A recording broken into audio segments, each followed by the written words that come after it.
రేపే చివరి మనకు కార్తీక శనివారం. ఇది పరమ పవిత్రమైనది, చాలా శక్తివంతమైనది కాబట్టి ఇక ఈ సంవత్సరంలోనే మనకు చివరి శనివారం కార్తీక శనివారం. కావున ఏంటంటే గనకనండి ఈ విధంగా మీరు దీపారాధన చేసుకోండి ఇంట్లో. వెంకటేశ్వర స్వామి అనుగ్రహంతో మీ జీవితం, మీ జాతకం మారిపోతుంది. అలానే కాకుండా ఈ దీపం పెట్టడం వల్ల మీకు అష్టైశ్వర్యాలు కలుగుతాయని చెప్పొచ్చు.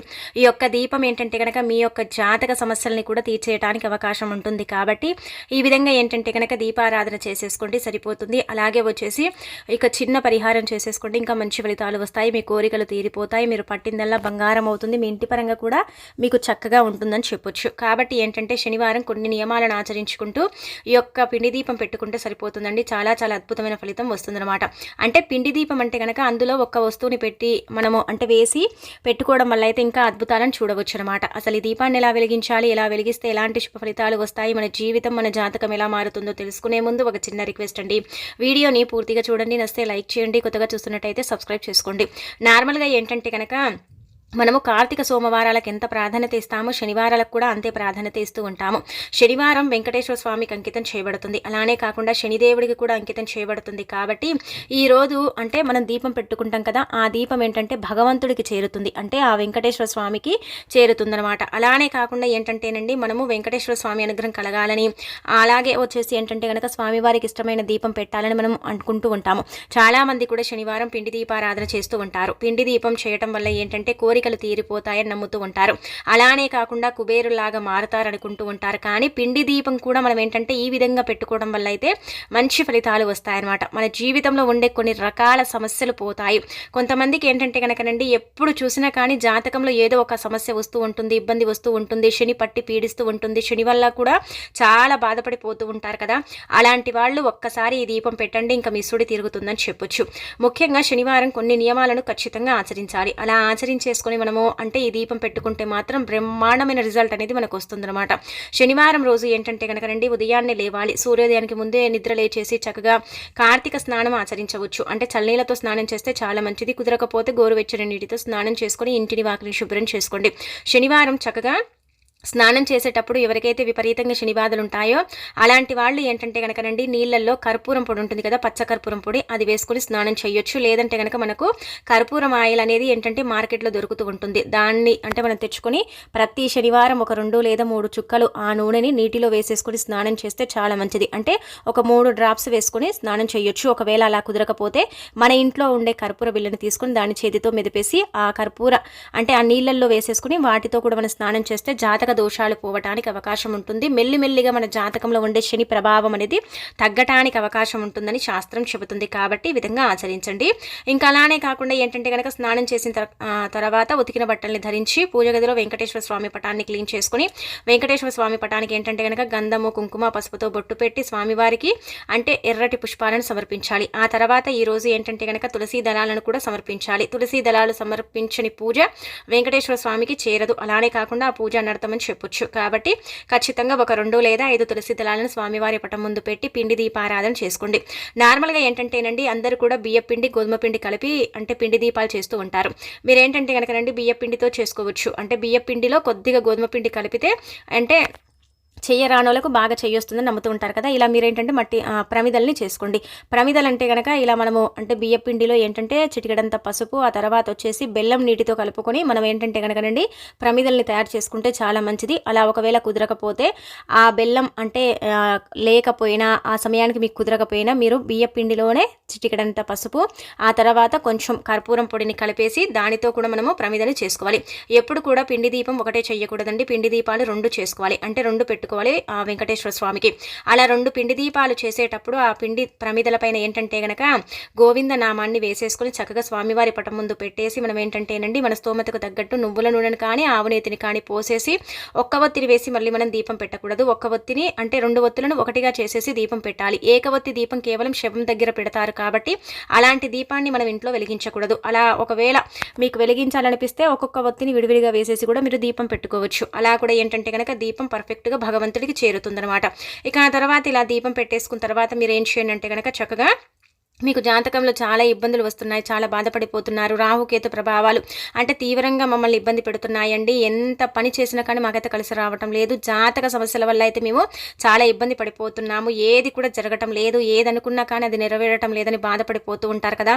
అలాంటి వాళ్ళు ఏంటంటే కనుక రండి ఈరోజు గుర్తుపెట్టుకోండి, చక్కగా అండి మీరు చిన్న బెల్లం ముక్కని వేసేసి మీరు ఏంటంటే దీపం పెట్టండి. అంటే పిండి దీపంలోనే చిటికెడంత బెల్లాన్ని వేసేసి దీపారాధన చేస్తే జాతక దోషాలతో పాటు అనేక రకాల జాతక సమస్యల నుంచి మనం బయటపడటానికి అవకాశం ఉంటుందన్నమాట. ఈ దీపం ఏంటంటే కనుక ఖచ్చితంగా అండి 99% మనకు పనిచేస్తుందని చెప్పొచ్చు. అంటే అంత చక్కగా ఈ దీపం మనకు ఉపయోగపడుతుంది. బెల్లం అనేది అంటే దైవానికి నివేదన అవుతుంది కదా, కాబట్టి ఏంటంటే బెల్లాన్ని మనం ఏంటంటే కనుక అంటే దీపం పెట్టి అందులో వేస్తున్నాం కాబట్టి ఖచ్చితంగా మన యొక్క జాతకం జీవితం మారుతుంది. వేసేటప్పుడు సంకల్పం చెప్పుకొని వేసుకుంటే ఇంకా చాలా మంచిది, ఇంకా చాలా అద్భుతమైన ఫలితాలు వస్తాయి. అలానే కాకుండా మనకు అష్టైశ్వర్యాలు కలుగుతాయి, కొన్ని ప్రభావాల నుంచి మీరు బయటపడగలుగుతారు.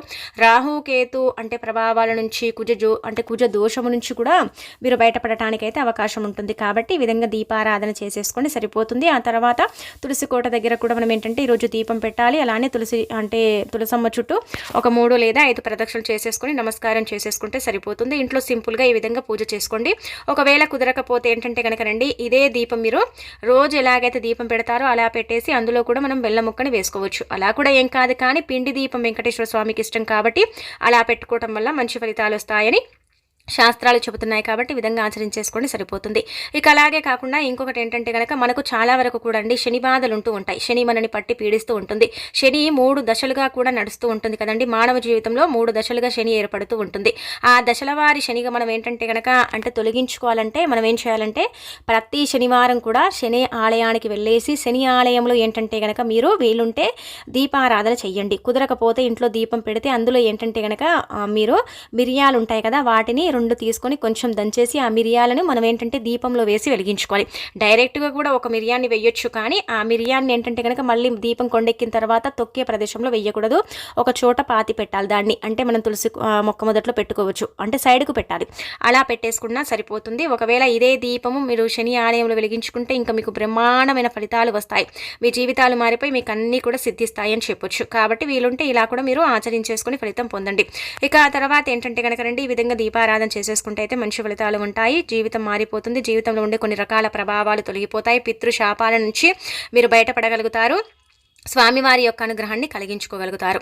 కాబట్టి ఈ విధంగా మీరు కార్తీక చివరి శనివారం రోజున సింపుల్గా ఈ విధంగా దీపారాధన చేసేసుకోండి, మంచి ఫలితం అయితే ఉంటుంది. ఇక ఆ తర్వాత వచ్చేసి ఏంటంటే కనుకనండి ఈ రోజు అంటే మనకు శనివారం కదా, శనివారం ఏంటంటే కనుక ఇంట్లో నుంచి బయటికి వెళ్ళేటప్పుడు కావచ్చు, లేదంటే కనుక మనం వెళుతున్నట్టయితే కాకి ఎదురొస్తే మనం ఏం చేయాలంటే కనుకనండి ఓం శనిచ్చరాయ నమః అనుకుని మనసులో అనుకుని మనం ఇంట్లో నుంచి బయటికి వెళ్ళాలి.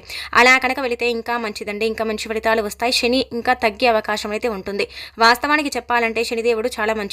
మనం శనిదేవుడికి మంచి చేస్తే శనిదేవుడు తిరిగి మనకు మంచి చేస్తాడు.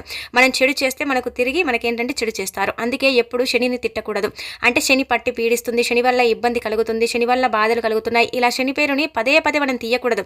ఒకవేళ తీసామనుకోండి ఇంకా మన జీవితంలో శని పెరుగుతుంది, తగ్గదు. కాబట్టి శని గురించి ఎప్పుడు కూడా మాట్లాడకండి, పేరుని తీయకండి. అలా మీకు ఒకవేళ సమస్యలు ఉంటే వాటికి పరిష్కారాలు చూయించుకోండి, వాటికి పరిష్కారంగా ఏదైనా పరిహారాలు చేసేసుకోండి, వాటి నుంచి మీరు బయటపడతారు. కాబట్టి ఇలా ఈ విధంగా ఆచరించేసుకోండి. అలానే కాకుండా ఈరోజు కాకులకు కానీ కుక్కలకు కానీ అన్నం పెట్టాలి.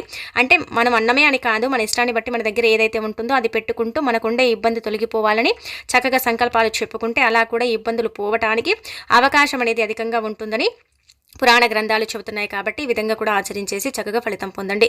ఇక ఆ తర్వాత వచ్చేసి ఇంకొకటి ఏంటంటే కనుకనండి ఈరోజు శనివారం కదా, శనివారం వెంకటేశ్వర స్వామికి రకరకాలుగా ముడుపు కడుతూ ఉంటారు, రకరకాలుగా ఏంటంటే పరిహారాలు చేస్తూ ఉంటారు కదా. ఇప్పుడు చెప్పి చిన్న పరిహారం చేసేసుకోండి, ఖచ్చితంగా ఫలితం అయితే ఉంటుందన్నమాట. అలానే కాకుండా ఫలితాన్ని చూసి ఆశ్చర్యపోతారని చెప్పొచ్చు. ఏమీ లేదండి, సింపుల్గా ఏంటంటే వెంకటేశ్వర స్వామి పటం ముందు మనం దీపారాధన చేసేసుకున్న తర్వాత మన పూజ కార్యక్రమాలు అయిపోతాయి కదా, అలా అయిపోయిన తర్వాత ఏంటంటే కనుక ఈ పరిహారం చేసుకోండి. కేవలం ఈ పరిహారానికి 11 రూపాయలు కావాలి. నార్మల్గా ఏంటంటే కనుక అందరూ కూడా ఇలా పెద్ద పెద్ద ముడుపులు కడుతూ ఉంటారు. మనం అంత కట్టే అంత సమయం ఉండదు కదా, కొంతమంది బిజీగా ఉంటూ ఉంటారు, వాళ్ళకి సమయం కుదరదు. ముడుపు కట్టాలనుకున్నాం కానీ కట్టలేకపోతున్నాం, కొన్ని కోరికలు ఉన్నాయి తీర్చుకోలేకపోతున్నామని బాధపడిపోతూ ఉంటారు కదా. అలాంటి వాళ్ళ పరంగా మాత్రం ఇప్పుడు చెప్పే పరిహారం అయితే చక్కగా ఉపయోగపడుతుంది. మీకు అంటే వెంటనే ఫలితం అయితే రాదు, కానీ 48 గంటల్లో ఫలితాన్ని చూసే అవకాశం ఉంటుంది. ఈజీగా చేసేసుకునే పరిహారం అందరూ కూడా చేసుకోగలుగుతారండి. ముడుపు కట్టాలంటే కనుక మనం బియ్యము, వక్కలు, అలాగే కాకుండా పసుపు కొమ్ములు, తమలపాకులు ఇవన్నీ కూడా పెట్టుకొని మనం ముడుపు లోపు కడుతూ ఉంటాం. అంత సమయం మనకు ఉండదు, అవన్నీ తెచ్చుకునేంత వీలు కూడా ఉండదు కదా కొంతమందికి. కాబట్టి ఈజీగా చేసేసుకునే పరిహారం అనమాట. కానీ ఒక విషయం ఇక్కడ గుర్తుపెట్టుకోండి, పెద్ద పెద్ద కోరికలు అయితే తీరవు. చిన్న చిన్న కోరికలు తీర్చుకోవాలనుకోవటానికి ఇది చక్కగా ఉపయోగపడుతుంది. అంటే ఒక రకంగా పెద్ద కోరికలు కూడా తీరే అవకాశం ఉంటుంది, కానీ సమయం చాలా పడుతుందండి. అలానే కాకుండా చిన్న కోరికల పరంగా అయితే చాలా వరకు కూడా మనకు మంచి ఫలితం వస్తుందని చెప్పొచ్చు. అందుకే ఒక 11 రూపాయలను తీసుకోండి. పూజా కార్యక్రమాలు అయిపోయిన తర్వాత మీరు ఆ 11 రూపాయలను చేతిలో పట్టుకొని చక్కగా ఏంటంటే సంకల్పం చెప్పుకోండి. ఏ కోరిక అయితే తీరటం లేదో, ఏ కోరిక తీరక మీరు ఇబ్బంది పడిపోతున్నారో, ఏ కోరికని తీర్చుకోవాలనుకుంటున్నారో ఆ కోరిక ఏంటంటే కనుక ఈ డబ్బుని మీ చేతిలో పట్టుకొని సంకల్పం చెప్పుకొని ఆ తర్వాత వెంకటేశ్వర స్వామి పటం ముందు పెట్టుకొని పెట్టండి. పెట్టేసిన తర్వాత దాన్ని వదిలేయండి. వదిలేసిన తర్వాత మీ కోరిక తీరుతుంది కదా, దాన్ని ఏంటంటే కనుక ఆ డబ్బుని మనం ఒక డబ్బాలో స్టోర్ చేసుకోవాలి. అంటే ఒక చిన్న డబ్బాని పెట్టుకోండి. మీరు ఎత్తిపెట్టే డబ్బులన్నీ కూడా ఆ డబ్బాలో వేసేసుకోండి. ఎన్ని కోరికలు కోరుకున్నా, ఎన్ని చేసుకున్నా కానీ మీరేంటంటే కనుకనండి చక్కగా డబ్బాలో వేసుకుంటూ ఉండండి. నార్మల్గా మనకు ఒక 4 శనివారాలు 5 శనివారాలు ఇలా అయిపోతూ ఉంటాయి కదా.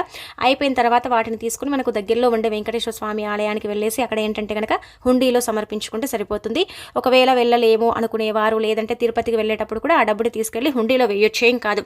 ఇలా చాలా మంది కూడా ఆచరిస్తూ ఉంటారండి. చాలా మంది కూడా ఇలా చేస్తూ ఉంటారని మనకు పురాణాలు చెబుతున్నాయి. కాబట్టి మీకు ఏంటంటే కనుక మీ కోరిక తీరక మీరు ఇబ్బంది పడుతున్నట్టయితే ఇలా చేసుకోండి. ఒకవేళ హుండీలో వేయటం ఇష్టం లేకపోతే అందులో ఇంకా కొంచెం డబ్బుని కలిపి మనం ఏంటంటే కనుక స్వామివారికి ఏదైనా నైవేద్యం కూడా చేసి పెట్టవచ్చు. లేదంటే కనుక ఆ డబ్బుతోనే మనం ఏంటంటే పిల్లలకు, అంటే చిన్న పిల్లలు ఉంటారు కదా, అలాంటి వాళ్ళకి ఏంటంటే కనుక ఏదైనా కొని కూడా పెట్టవచ్చు. లేదంటే దానంగా కూడా ఆ డబ్బుని ఇవ్వచ్చు. కానీ అలా కూడా మనకు ఫలితాలు ఉంటాయి. ఇంకా దానికి తోడు ఇంకొకటి ఏంటంటే కనుక హుండీలో వేసినా అంతే ఫలితం కలుగుతుందన్నమాట. పేదవారికి దానం చేసినా, పిల్లలకు దానం చేసినా అది భగవంతుడికి చేరుతుంది కదా, అలా కూడా మనకు ఫలితాలు ఉంటాయి అని చెప్పొచ్చు. కాబట్టి ఒకసారి ప్రయత్నించుకోండి. ఇక చివరి కార్తీక శనివారం కాబట్టి ఈ రోజున చేసే పరిహారానికి, ఈ రోజు చేసే పనులకు చాలా చాలా అద్భుతమైన ఫలితాలు అయితే వస్తాయండి. అలానే కాకుండా స్వామివారి అనుగ్రహం కలుగుతుంది. ఇప్పుడు చెప్పిన ఈ పరిహారం అండి మనం ఏంటంటే ఒక అప్పుని తీర్చుకోవడానికి చేసుకోవచ్చు, లేదంటే కనుక ఒక కోరికను తీర్చేసుకోవడానికి చేసుకోవచ్చు, లేదంటే మన జీవితంలో ఉండే కొన్ని రకాల బాధల్ని కూడా తీర్చేసుకోవడానికి చేసుకోవచ్చు. కానీ అన్ని కలిపి ఒకటేసారి మనం కోరుకోకూడదు. ఒక్కొక్కటి మాత్రమే కోరుకొని పరిహారం చేసేసుకుంటే అలా మనకు ఫలితాలు వస్తాయని పురాణాలు చెబుతున్నాయి. కాబట్టి ఆచరించేసి చక్కగా ఫలితం పొంది మీ యొక్క జీవితాన్ని మార్చుకోండి. జీవితంలో ఉండే సమస్యలను తొలగించుకోండి.